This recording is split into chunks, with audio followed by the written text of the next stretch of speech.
So it starts off in the small urban settlement of Rosetown Falls, a place where all of the buildings are made in MS Paint and all the vehicles or people are made in an actual physical blender. Everybody off! The bus is on fire! Here we meet our main character for the film, a snowflake. It sadly passes away after landing on the hand of our secondary main character, Ricky, who looks like someone took Otto from Rocket Power, made him into a clay model, and then scanned that into a computer, but then it corrupted halfway through and they just didn't have time to fix it. Otto speaks most of his dialogue through rap lyrics, because that's what these hip urban kids are into these days. I've been told this time of year is forgiving. Give to please others, Santa, this is how I'm living. Eddie Santa Claus to start decking the halls with gifts from my Christmas list. I want to point out that this Windows Movie Maker snow effect was clearly added to this long after everything else, meaning that even when it shows the camera not being positioned on a vertical axis with the ground, the snow is still going down. So Otto is all sad because he wants to buy some of the fancy shop window cardboard cutouts, but he can't because he only has 75 cents. This movie has a fascinatingly bad look to it. I've reviewed a couple crappy CGI films in the past year, but I feel like this is the lowest that we could possibly go. This makes the graphics of the Nintendo 64 look like a first edition copy of the Epic of Gilgamesh. I can't help but notice that Otto here is defying the laws of scene composition. It's almost as if he and the background are two different things, and don't come from the same source material. So Otto gets back to his house, where apparently he lives in the attic. A very large attic. Apparently he's so poor that he only owns two objects, a basketball and a teddy bear. Hey, look at the bright side, Kickaroo, you got a chair, that's a good chair, you live in the good life! Well, this is why you're poor, Otto, you keep breaking fucking windows for no good goddamn reason. So just like most of the other Disney princesses, Otto lost his mom before the events of this film, and the last thing he had to remember her by is a lone teddy bear that she gave him as a present. Look at this shit. Look at it. This kid moves like the Chucky animatronic. It's amazing how this movie starts off with absolutely no standards at all, but the more that you watch it, the worse and the worse that it gets, and the more disappointed that you become of it. Now, it gets to the point of bad where I don't even know what to say. Will pointing out every single animation error and bad design choice really do anything but drag this process out longer than it needs to be? You guys can see this shit. You have eyes, you have a brain, y'all get the memo? Striving for excellence, huh? Yeah, sure you are. Smithy! Hey, Nicole Duck!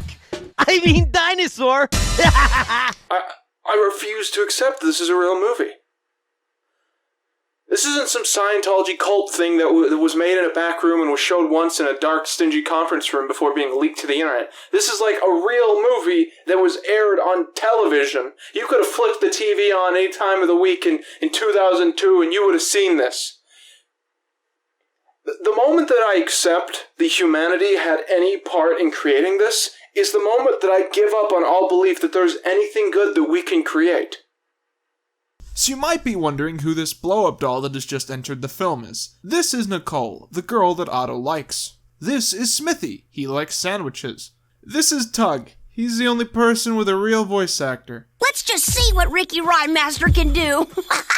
Oh, hi Ralph, why are you in this movie? Why are you a bully in this one? It's not usually what you do. Also, one of these kids is played by Mark Hamill, but for the life of me, I legitimately have no idea which one it is. It might be the blonde one? So then Ricky decorates this tree in like 10 seconds and everyone says that he did a great job at it, even though he didn't, because he didn't even finish putting the garland up. Who could possibly think that putting Christmas ornaments up quickly is a talent, especially when it looks like shit? Well, I guess it makes sense for a freestyle rapper to think that something done quickly is better than something done well. But don't get a swelled head. You're still not one of us, shrimp. Yo, this a wreckin' rapping part of my normal life, cause some guy voiced by Bart going around causing strife. Just wanna fit in, I just wanna be cool. I can't be too cruel, so don't be a tool. But my strong indignation for Christmas decorations ain't helping me rescue my school reputation.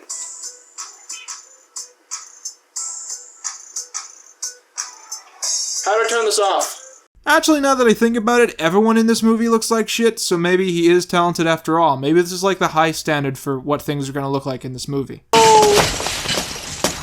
Oh, Jesus, dude, you might actually want to go to the nurse after the one. Holy fuck. And then they go back to class and oh god! That teacher is very talented with chalk. How long has everyone been in this class? You really think they still need to know what your name is? You think you still need to write that on the chalkboard? Maybe she just had it painted up there. That would explain why it doesn't look like something that a human could make. Also, I just want to point out that the chalkboard says, Happy Holiday. Just the one. Class, sit down. You too, young Miss Nicole. Why are you calling people out, man? I mean, everyone's standing up. Why are you calling out Nicole, man? It's uncalled for, man. Yeah, Nicole. Sit pretty. Not funny. Yeah, that isn't funny. Like it's not even a joke. He just said something. So then the kids get sent out for recess, which makes Otto mad because he wants to open the presents now, because he's an actual, literal child. Here's a cliche that always made me mad. How come in Christmas movies the kids always get to go outside during recess? When I was in elementary school, everyone was so terrified of getting sued that they would just lock us in the classroom if there was even a single speck of snow outside. Oh, hey, so that's clip art, right? Okay, look at this. Otto is in the background skating on the ice, but he's just as big as he would be if he was in the foreground.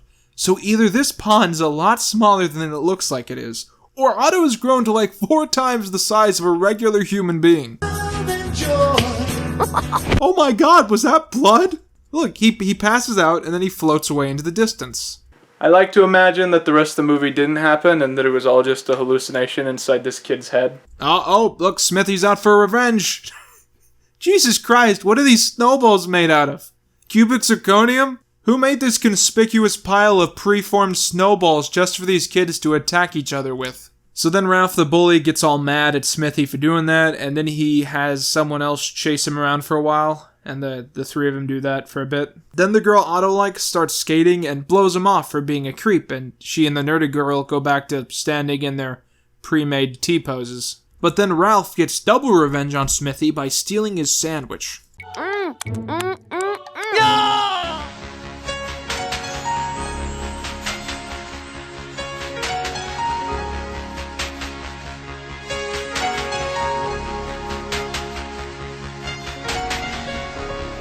So yeah, Nicole's a bitch, nerdy girl is heartbroken, goth kid is a molester, and teacher is fine with that because this is an old movie. This is such a great time of year, Miss Parmington. Who the fuck are you? Hello, sir.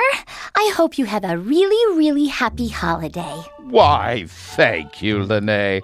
You having a heart attack, man? Everything alright? It's been another wonderful year in the Parmington household. Yes, ma'am. Alright, goodbye from the movie forever. Remember, things in order teaches you good skills. I guess those skills come later.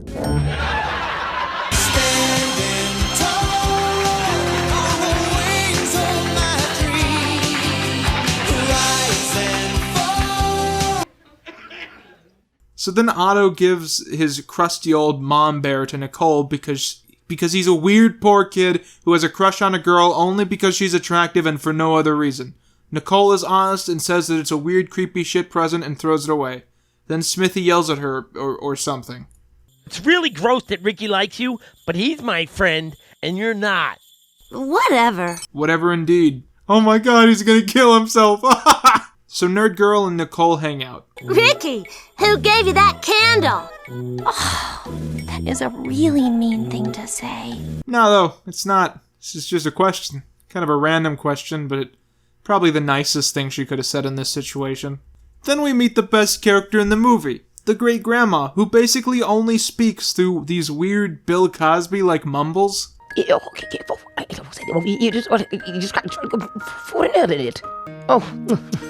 See, I like to think that the woman who was voicing this character had cardiac arrest while they were in the recording booth, and since they had already paid her, they just decided that they had to use the audio. I furthermore imagine that this situation was specifically caused by just the woman suddenly seeing the animation that she was going to be lip-syncing. So he goes and puts these letters to Santa in a mailbox, but one gets caught by the wind and lands in the lawn of Nicole. Inside, Nicole's parents are praising her endlessly over how great she is because, of course, how else would someone get that spoiled? Then she sings about how she's the best.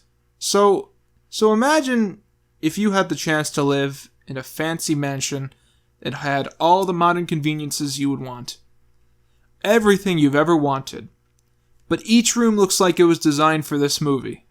There's random wallpaper of apples in some of the rooms. Some of the walls are just textured to look like denim jeans. Things like curtains, cabinets, and basic objects sometimes turn out to be 2D and just pieces of paper propped up. The beds are extremely comfortable, but they look like perfect squares with sheet textures on them. Sometimes the shape and size of the room will change suddenly with no explanation. You live in luxury. You never have to worry about food or money or shelter again. But could you live with having to stare at something this ugly for the rest of your life? Would it really be worth it? So the next day, Nicole sees the letter, goes to investigate, and realizes that it's from Otto. She reads his inner thoughts and beliefs and realizes that she has made a mistake in throwing his bear away. So I just noticed that Nicole's pants and shirt don't really make any sense. It kind of looks like she's wearing a t-shirt textures unitard over pants textured stockings. So they go to try and dig the bear out of the trash, but then they get bullied by the bully kids. Cool. The Ice Queen. Hey, when you melt, your hair is gonna be a mess. Smithy, you should help us too. I have been helping, you dumb bitch. Then they check the school's basement for the bear. Smithy! Get him! But the bear isn't there. But they keep looking for a very long time. Yeah, just hit those boxes around. Sure, yeah, that seems like a very odd detour to take, but whatever, it's your life. Then they realize that it has to be at the junkyard. So they go there, but the bullies are one step ahead and send their very tiny dogs to chase them around. Just look at those dogs. Just look at them. No commentary, no witty quips, just look at them, that's all you need to know. Look at the babies afraid of some little doggies. They're not wrong. They're not wrong at all. You guys are kind of fucking pathetic. But then Smithy saves the day by figuring out that the dogs actually want his delicious sandwich, and he throws it at the bullies, and they get chased instead. They find the bear, which was on top of a car? Yeah, that's how trash sortment works, I'm sure. Then Nicole takes the bear back to Otto, but he refuses to take it back, as it was his gift to her. He says something about friendship?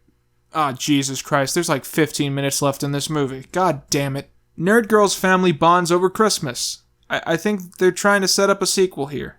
I'm not joking. I'm pretty sure that these characters are in the movie so that they could have made a sequel. So then Nerd Girl's dad comes in for her daily dose of abuse, so horrifying that she'll block it out of her mind for decades. He also reaffirms her belief in the holidays once and for all. Santa's on his way. Do you see him? Do you see Santa? I do, Daddy. There he is. No, that's a cloud. And there will always be a Santa if I believe in Santa. Aw man, these songs don't even register on your brain. You almost forget that they're even in there because they leave such a small impact on anything around you. So Nicole gets to open her presents and realizes that one of the presents she's received is what Otto asked for in his letter to Santa, so she runs to his house to give it to him instead. Well, don't just stand there. Open it.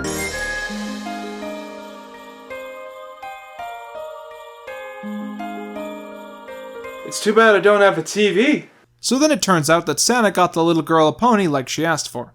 Too bad it's probably dead from being out in the cold all night. Also, clearly the little girl seems to be confused as to what she's supposed to be looking at. Maybe she's admiring the new windowsill. So then all the kids come over to hang out with the nerd girl. Also, the great-grandma Nutcase is there too, just for no reason. Thanks, Lene. And what I said about Santa...